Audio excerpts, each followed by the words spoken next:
Bonsoir tout le monde, bienvenue dans notre cours de génie logiciel avancé. Dans ces cours, nous allons mettre l'accent sur les notions très avancées du génie logiciel et c'est un cours qui concerne particulièrement les étudiants du niveau L2, licence en informatique. Donc nous allons dans le premier chapitre aborder sur les généralités sur le génie logiciel ainsi que les AGL. Mais je tiens d'abord à rappeler que dans ces cours, le plan se présente de la sorte. En première partie, nous allons aborder les généralités sur le génie logiciel. C'est juste un cours de rappel sur toutes les notions que vous avez vues dans les classes précédentes, G3 et L1, ainsi que les notions d'atelier de génie logiciel pour vous rafraîchir la mémoire. Par la suite, nous allons introduire un nouveau chapitre qui sera intitulé Qualité d'un logiciel. Nous avons vu que dans les cours précédents, nous avons besoin de développer des logiciels de qualité. Ça veut dire que des logiciels qui n'auront pas de bugs, qui ont été testés, validés. Et pour le faire, vous devez connaître quelles sont les différentes étapes à suivre. Par la suite, nous allons revoir encore certaines notions vues également en G3 ou en G de Gespense qui seront très importantes pour vous. La conception orientée objet pour créer des applications orientées objet. Et on va ajouter à ces chapitres la notion de design pattern qui est une notion très fondamentale dans la conception des applications orientées objet. Par la suite, nous allons plonger dans les différentes architectures logicielles qui existent et nous allons également essayer d'introduire la notion également des applications réparties. Par la suite, nous allons développer dans ces grands chapitres les architectures comme l'architecture MVC. Nous allons parler des architectures comme le middleware. Et dans le middleware, je vais beaucoup plus mettre l'accent sur le MOM, qui est beaucoup plus utilisé dans l'Internet des objets, et le RESTful API, qui est beaucoup utilisé dans les applications client-serveur. Donc, nous allons parcourir beaucoup de notions.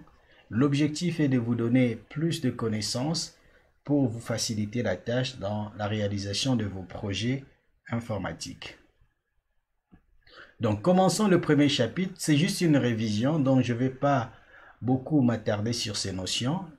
Je passerai vite sur les notions qui sont basiques et j'insisterai là où vous devez mettre beaucoup plus l'accent. Là, on doit mettre beaucoup plus l'accent pour vous permettre à maîtriser ces connaissances.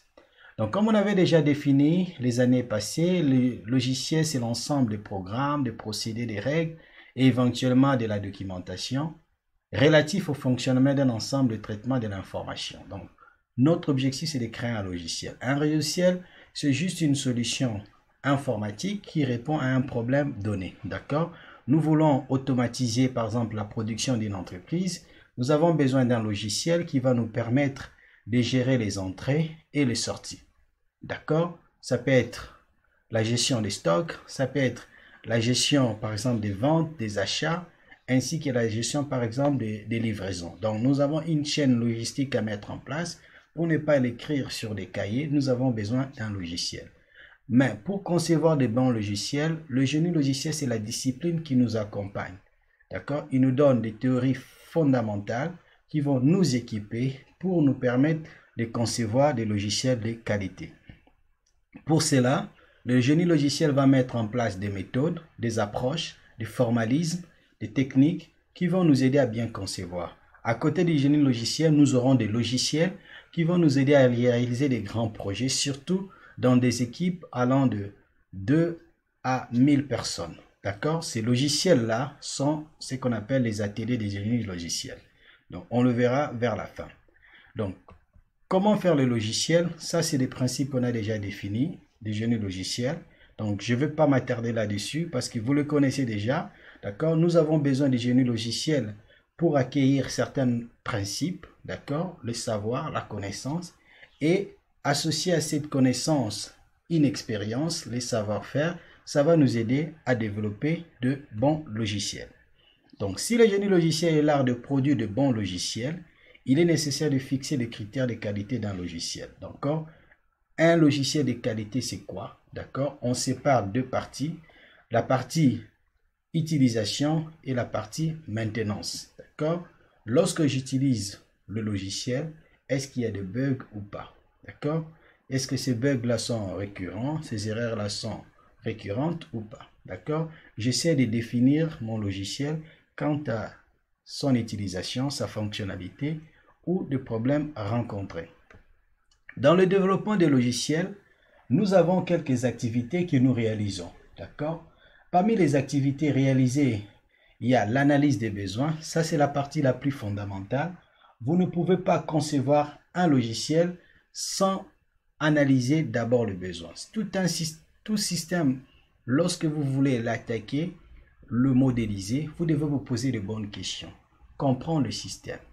À quoi va servir le système? Qui sont les principaux utilisateurs de ce système? Comment ce système va fonctionner? Quelles sont les entrées? Quelles sont les sorties? D'accord? On analyse les besoins pour ressortir les fonctions principales du système. Par la suite, nous allons faire une spécification fonctionnelle et une spécification non fonctionnelle. Donc, on appellera spécification globale. Sur base de ces spécifications, on pourra concevoir l'architecture de notre système de façon générale, c'est le gros plan. Et par après, nous allons faire la projection sur chaque élément du système pour donner beaucoup plus d'informations détaillées. C'est pour cela qu'on parle de la conception architecturale et la conception détaillée. OK? Et par la suite vient le travail de programmeurs. Et qu'est-ce qu'ils vont faire? Ils vont coder tout ce qui a été schématisé au niveau de la conception sera programmé en utilisant un langage de programmation comme .NET, Java, Python, n'importe quel Ruby on Rails par exemple, pour concevoir les systèmes. Par la suite, viendra la phase de la validation et de la vérification. Ça veut dire la phase des tests. On veut s'assurer que le programme fonctionne sans erreur.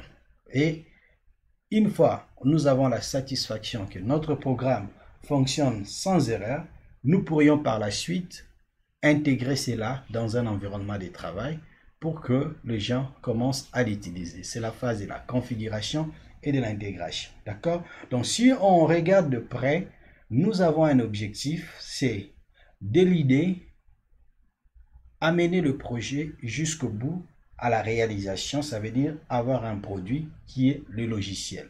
Donc, la problématique qui se pose, c'est comment faciliter la réalisation de ces étapes. D'accord? Comment assurer la cohérence entre les différentes étapes. C'est pour cela il y a des logiciels qu'on appelle les ateliers des génies logiciels qui vont nous aider à bien gérer ces projets parce que c'est un grand projet qui intègre beaucoup d'éléments. Mais pour la réalisation, nous avons besoin de ce qu'on appelle le cycle de vie d'un logiciel. D'accord? Nous avons déjà parlé, quand on parle de cycle de vie, ça veut dire il y a un début, il y a une fin, ça veut dire la naissance à la mort. Pour nous, c'est la création du logiciel jusqu'à la fin de son utilisation. D'accord? Et AFNOR Z6750 définit un peu c'est quoi le génie logiciel, le cycle de vie dans le cadre du génie logiciel. Donc, vous pouvez vous référer sur cette norme sur Internet. Il suffit de les googler et vous aurez plus de détails. D'accord? Donc, le cycle de vie d'un logiciel correspond à l'identification des états successifs d'une application ou d'un produit déterminé. Il est essentiellement dynamique, évolutif et presque toujours progressif. D'accord? Donc, nous avons une succession d'étapes. Ces étapes vont nous aider à réaliser notre produit. D'accord? Donc, quand un client se présente à vous, le client a un projet, le projet sous forme d'idée, ou le projet a été déjà réalisé, matérialisé, mais sous forme d'un cahier des charges. Ça dépendra. Donc, vous allez rencontrer, par exemple, une équipe qui est bien organisée, qui vous amène le cahier des charges. Tout ce que vous aurez à faire, c'est de comprendre le cahier des charges, poser les questions nécessaires pour aider l'utilisateur à mieux exprimer ses besoins et l'aider à la réalisation de son logiciel. Ou bien, la personne vous amène tout simplement une idée et derrière l'idée, c'est le vide. aucune perspective d'avenir. C'est vous qui devez aider la personne à bien définir ses pensées pour matérialiser ça sous forme d'un cahier de charges qui va être pour vous le contrat de travail entre les clients et vous. OK? Et par la suite, vous pourriez entamer la phase suivante des réalisations. Donc, si on regarde de près la démarche du projet classique, qu'est-ce qui se passe? La première étape, c'est le client qui amène son projet sous forme de cahier de charges. D'accord? C'est la première rencontre avec l'équipe de création, d'accord, pour définir le besoin. Je veux réaliser un logiciel d'identification des utilisateurs, par exemple d'une banque. OK? On doit poser la question, qui sont les utilisateurs en question? Non, ce sont les clients qui arrivent au guichet automatique, par exemple. Oh, OK, donc c'est un programme qui va gérer l'utilisation de guichets automatiques. Ils ont quoi comme élément pour communiquer avec les guichets? C'est la carte bancaire, d'accord? Est-ce que c'est une carte qui est juste pour une ville, pour un pays ou international?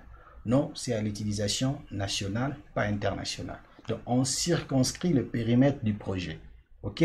Sur base de ces questions, on aura une interaction avec le client pour mieux comprendre le problème et définir quel est le cycle de développement qui sera approprié au projet, évaluer le coût, évaluer les délais. Une fois c'est fait, c'est le devis et le planning. On présentera les devis. Voilà, ça va nous coûter 40 semaines de travail. Ça va demander tel effort, tel effort, tel effort. Et vous définissez toutes les étapes ainsi que le milestone des livrables.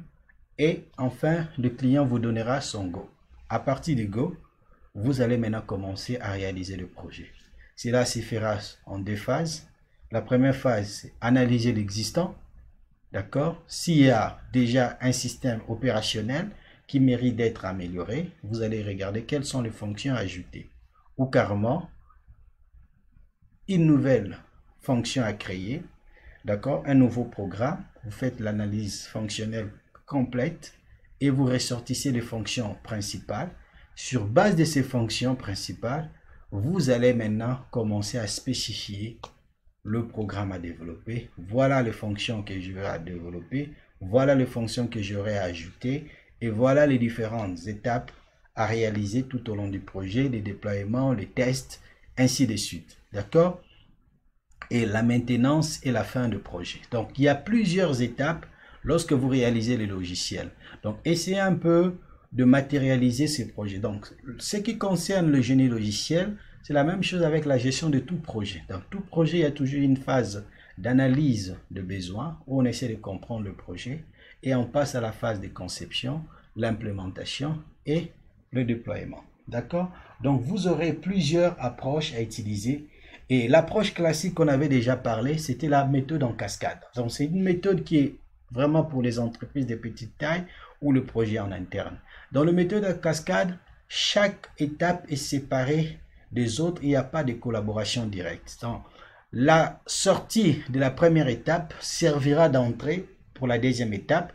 La sortie de la deuxième étape servira d'entrée pour la troisième étape, ainsi de suite. OK? Il n'y a pas de marche arrière. Donc, si je découvre quelque chose qui ne fonctionne pas au niveau développement, je dois rentrer au niveau analyse des besoins, reprendre l'étape spécification et continuer par la suite. Donc, j'aurai besoin, premièrement, d'analyser le besoin. Une fois que c'est fait, je vais passer à la phase spécification, à la phase conception, développement, test et maintenance. Donc, quand est-ce que je vais découvrir que mon système ne correspond pas à ce qui a été proposé? C'est à la fin. D'accord? C'est comme si je travaillais dans une boîte noire et à la fin, quand je présente le produit, on me dit, désolé, le produit n'est pas de qualité ou le produit n'est pas ce que nous avons demandé. Donc, c'est une méthode qui est quand même coûteuse en termes de travail. Et les changements ne s'intègrent pas facilement. La deuxième approche, c'est la méthode en V. On avait dit, la méthode en V vient réparer l'absence de contrôle au niveau de la méthode en cascade. Comment?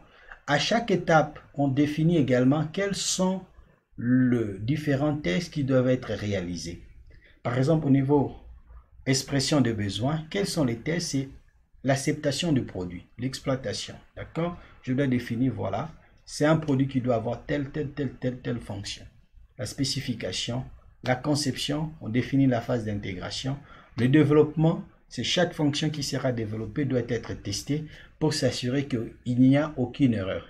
Tant qu'il y a une erreur, on ne passera pas à l'étape suivante. Donc, à chaque fois que je finis de développer, je fais les tests pour m'assurer que tout marche bien au niveau développement. Je fais les tests d'intégration qui a été proposé. Par exemple, j'ai un module authentification, j'ai un module paiement. Dans l'intégration, dans le développement, j'ai testé l'authentification.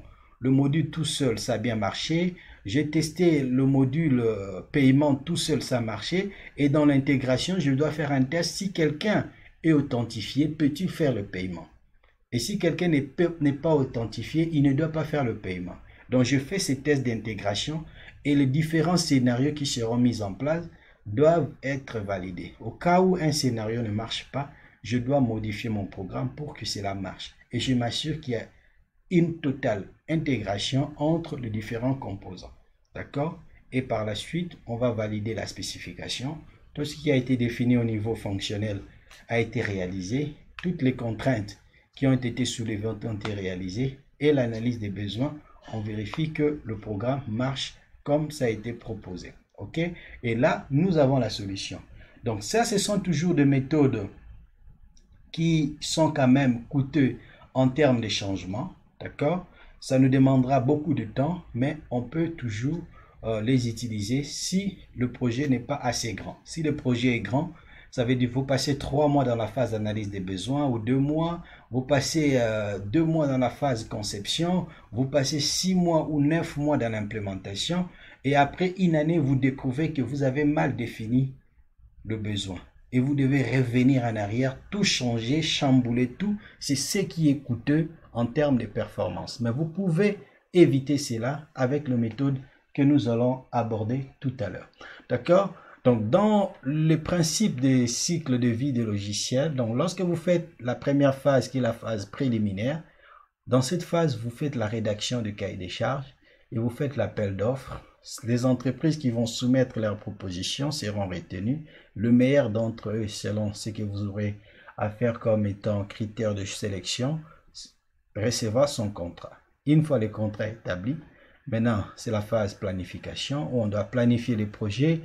On va lancer le projet, mettre en place tout ce qu'il faut comme plan de développement. Une fois c'est fait, la balle maintenant est dans le camp du développeur qui doivent spécifier, d'accord, définir les différents besoins, cahier des charges, les fonctions à réaliser, ainsi de suite. Donc, vous avez pour chaque étape, quels sont les dossiers qu'on réalise. Par exemple, si je suis dans le dossier, dans l'étape 5, codage, qu'est-ce qu'on fait? On fait le listing des programmes, la documentation des programmes. Voilà, j'ai réalisé telle fonction. Je donne toutes les fonctions qui ont été créées. S'il s'agit des classes dans la programmation orientée objet, j'ai défini toutes les classes qui ont été créées et par la suite, je donne une documentation détaillant chacune des classes. OK? Pareil pour les tests unitaires, les tests d'intégration. Donc, vous devez vous approprier les principaux documents qui sont utilisés. Donc, le document de l'étape précédente servira d'entrée à l'étape suivante et ainsi de suite jusqu'à la phase finale. Donc, les méthodes traditionnelles ont montré leurs limites. Par la suite, ces méthodes ont été améliorées avec des méthodes qu'on appelle itératives. C'est-à-dire, il y a une sorte d'itération. L'objectif, ce n'est pas tout traiter, mais de prendre juste un petit morceau que vous allez commencer à traiter, à définir toutes les étapes nécessaires. Une fois c'est fini, c'est votre noyau. Vous allez incrémenter cela en ajoutant encore un autre morceau et au fur et à mesure jusqu'à ce que le projet dans son entièreté sera traité. D'accord? Ces approches-là sont des approches itératives. D'accord? Donc, parmi les méthodes itératives, vous avez par exemple le modèle en B où on exprime d'abord le besoin, on fait la spécification, le développement, les tests. OK?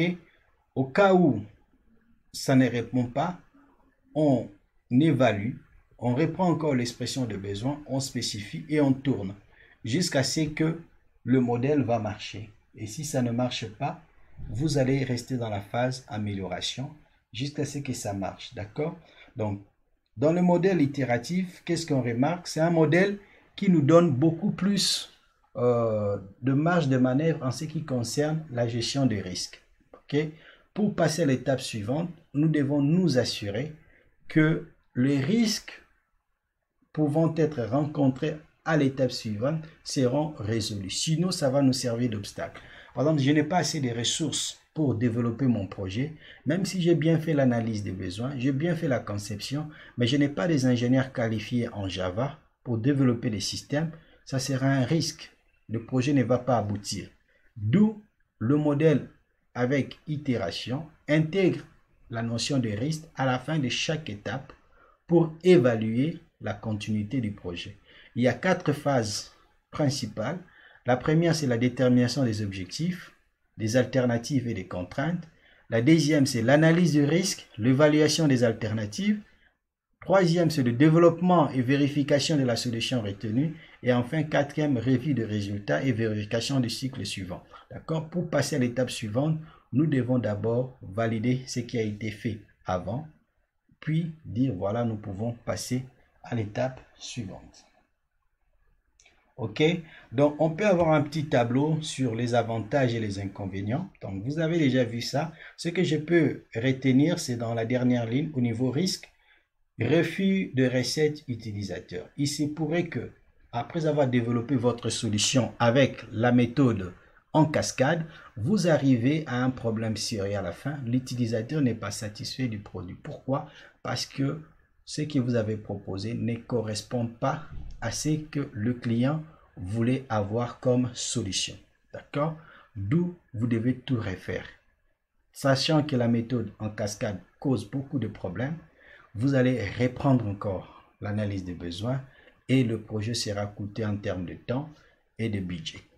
Au niveau méthode évolutive, tout ce qu'on peut retenir, il peut y avoir un problème de maintenance difficile parce que à chaque fois que vous devez revenir vérifier que tout marche bien, donc la maintenance peut vous coûter cher.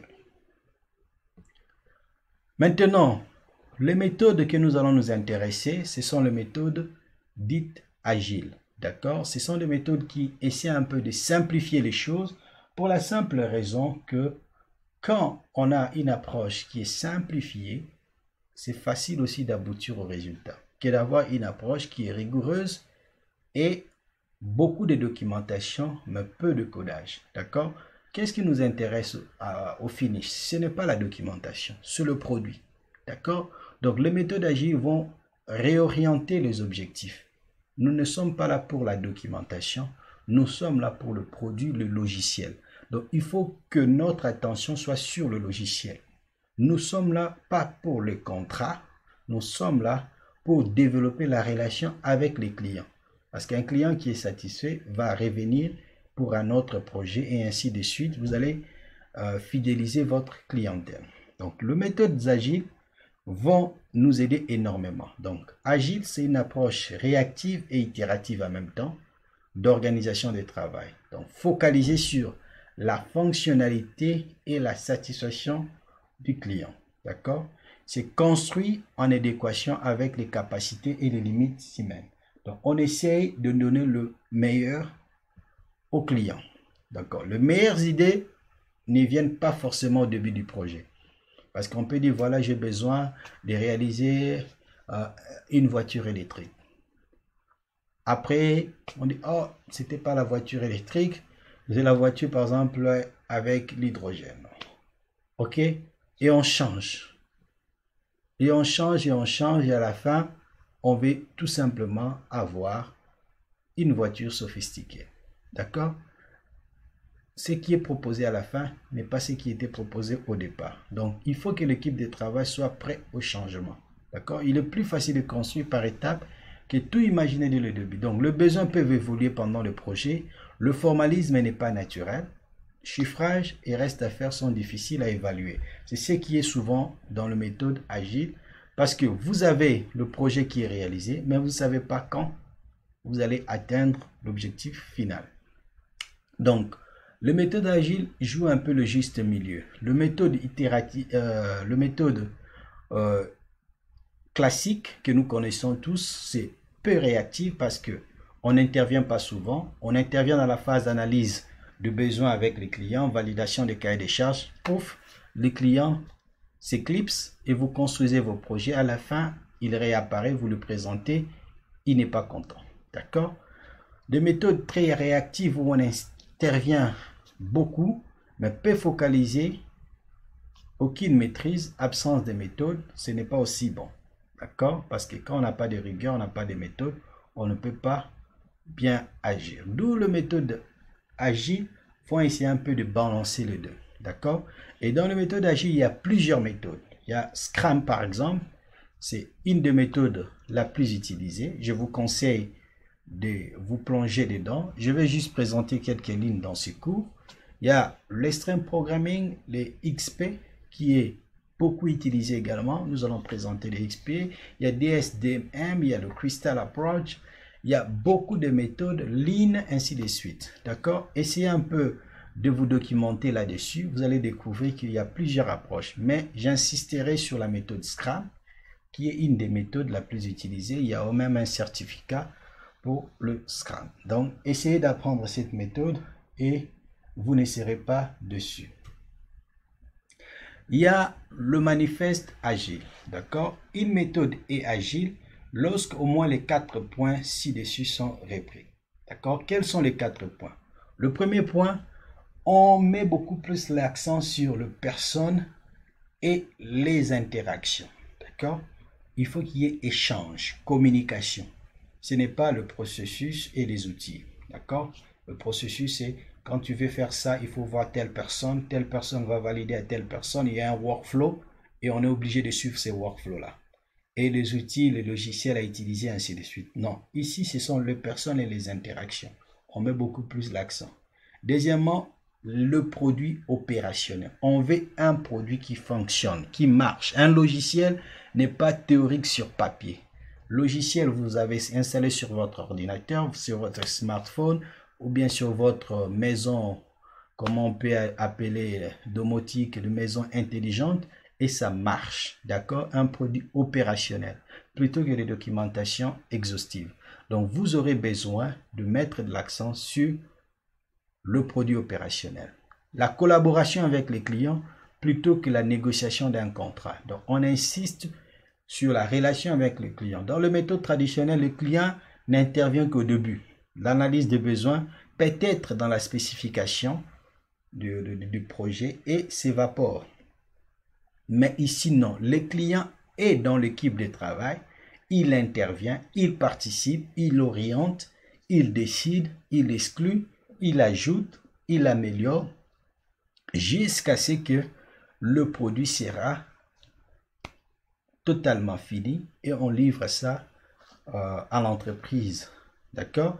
L'adaptation au changement, on est prêt à tout changement. Les méthodes anciennes, il y a un plan qui est établi, on le suit, il n'y a pas de déviation. Mais agile, je peux me réveiller demain, je dis non, on enlève le bouton rouge, on met le bouton jaune. Ou bien on enlève une liste déroulante, je mets de boutons d'options. D'accord? Des cases à cocher. On peut changer. On veut pas authentification avec mot de passe, mais en utilisant par exemple le token. On peut changer la méthode d'authentification. On peut demander d'autres choses. D'accord? Ou bien, à peine on veut mettre en place le logiciel dans le marché, on a découvert que notre concurrent a fait la même chose.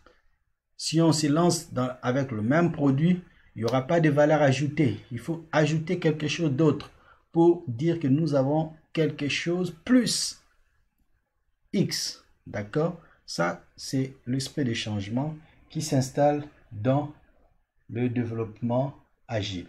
Donc, la méthode agile, on l'utilise souvent quand la taille de l'équipe est limitée. D'accord? Le domaine du problème également est limité. Petites équipes autogérées. Portée fonctionnelle, restreinte à un moment donné. Garder un rythme de travail soutenable et avancement par itération. C'est très important parce que on utilise beaucoup plus la méthode itérative.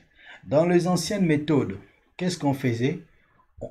C'était vertical. Je fais l'analyse des besoins de tout mon projet. J'analyse tout en détail, toutes les fonctions. Je maîtrise tout et je passe à la conception. je fais toute la conception, même si c'est 20, 30, 40, 50 pages, 200 pages, je termine, je passe au développement, ainsi de suite. Donc, l'approche agile vient changer les choses.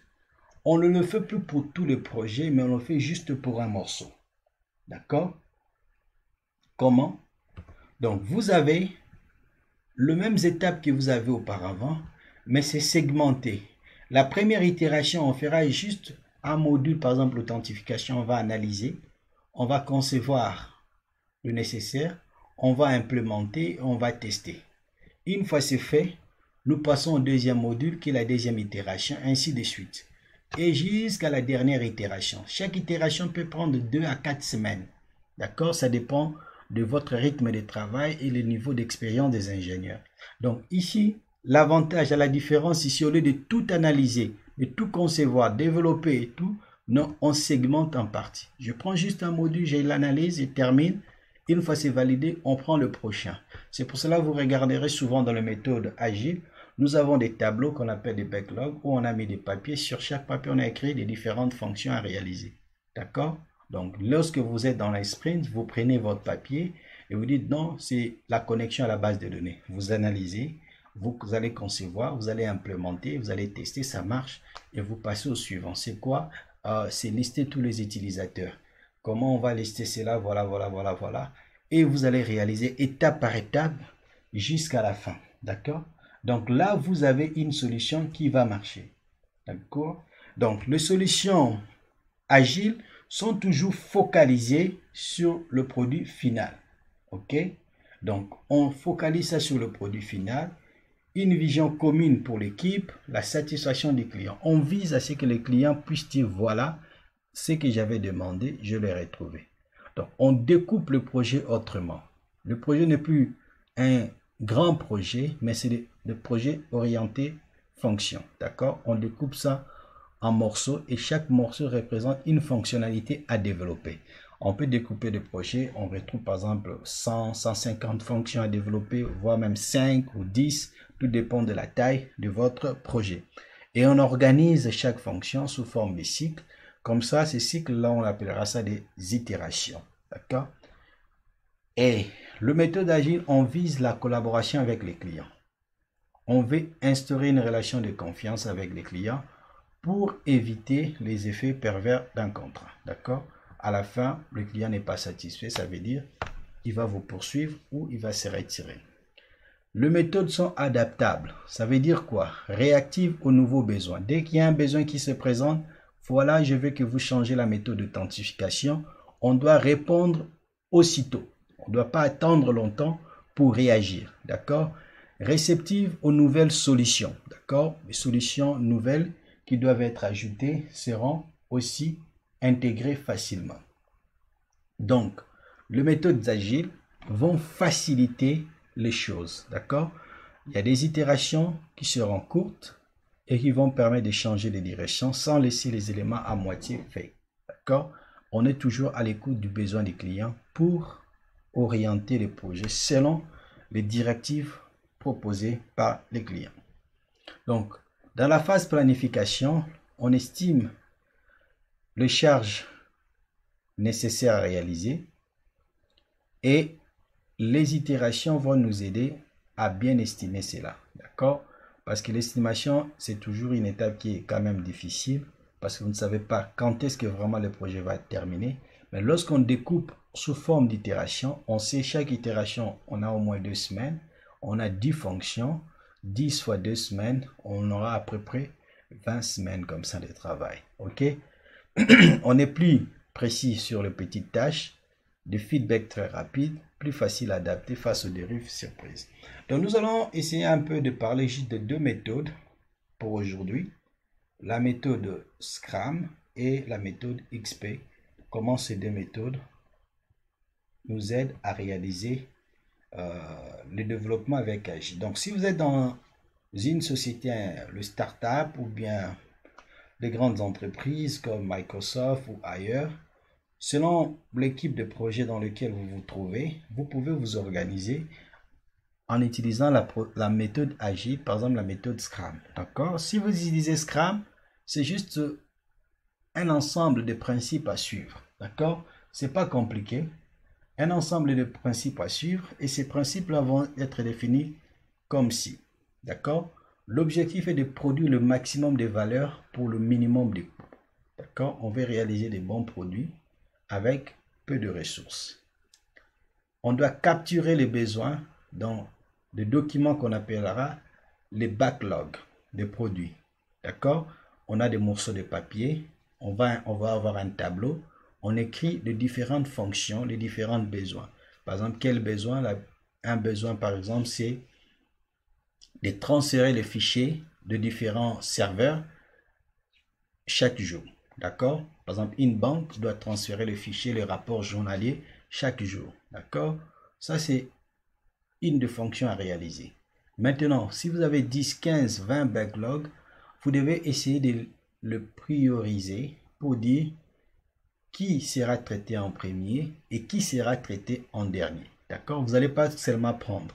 Donc, vous allez, par exemple, si votre principe, c'est du plus difficile au plus facile, donc le plus compliqué seront traités en premier, après le plus facile, mais souvent, c'est plus facile de traiter le plus facile et d'aller vers l'avant, ou bien de regarder les dépendances. D'accord? Si je traite l'authentification, vu que l'authentification est utilisée dans 5 autres fonctions, donc ça va être plus facile à gérer par la suite. Donc je commence par l'authentification parce que c'est la fonction qui est utilisée dans d'autres fonctions. Et par la suite, vous allez développer votre méthode de traiter les backlogs selon l'expérience que vous aurez acquis tout au long du projet.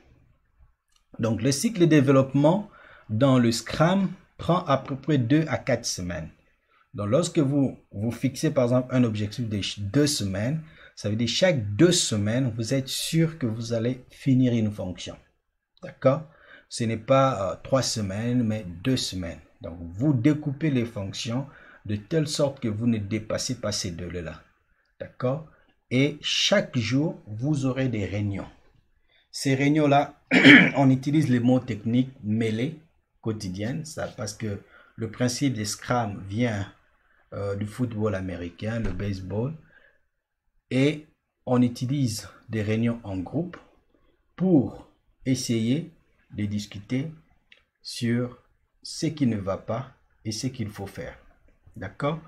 Et il y a un certain nombre de gens qui vont jouer un certain nombre de rôles pour faciliter la coordination, faciliter l'échange, bien comprendre le besoin du client. D'abord, le client lui-même va déléguer quelqu'un dans les réunions quotidiennes.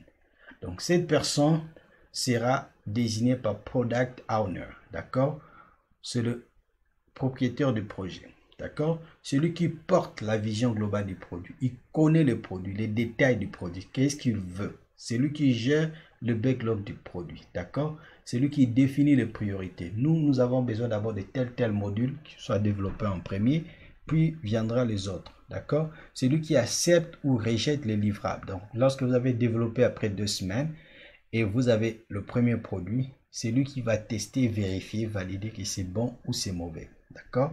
C'est le Product Owner. Dans l'équipe du projet en question, une personne va jouer le rôle de master, de coordonnateur, qui va faciliter la collaboration.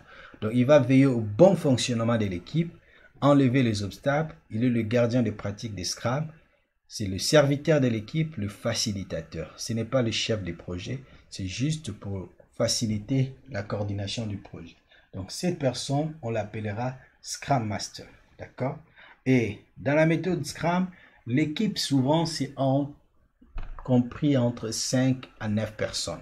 Donc, pas plus. D'accord? C'est une équipe qui est autogérée. Les décisions sont prises collectivement. Vous décidez ensemble pour essayer d'améliorer. Donc, contient toutes les compétences nécessaires pour terminer les sprints. Donc, l'objectif, c'est de ne pas aller au-delà du temps fixé pour les sprints.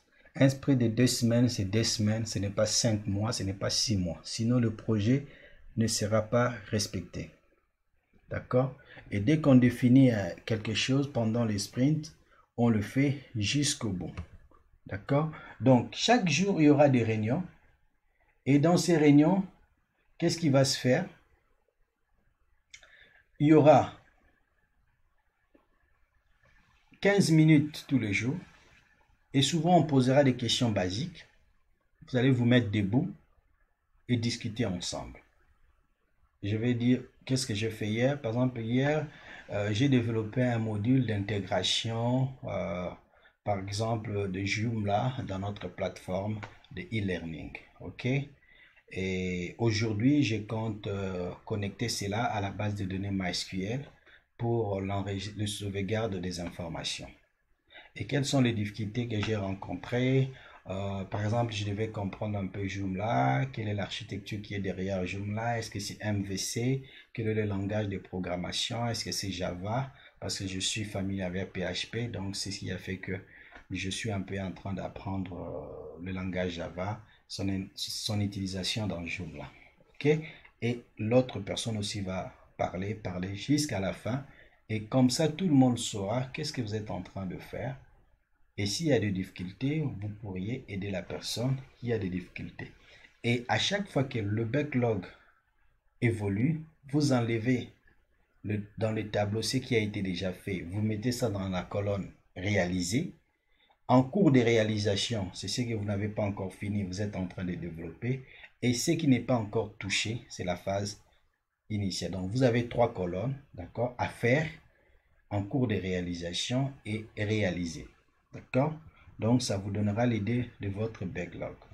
La deuxième méthode que je vais parler, c'est une autre méthode qui est beaucoup utilisée.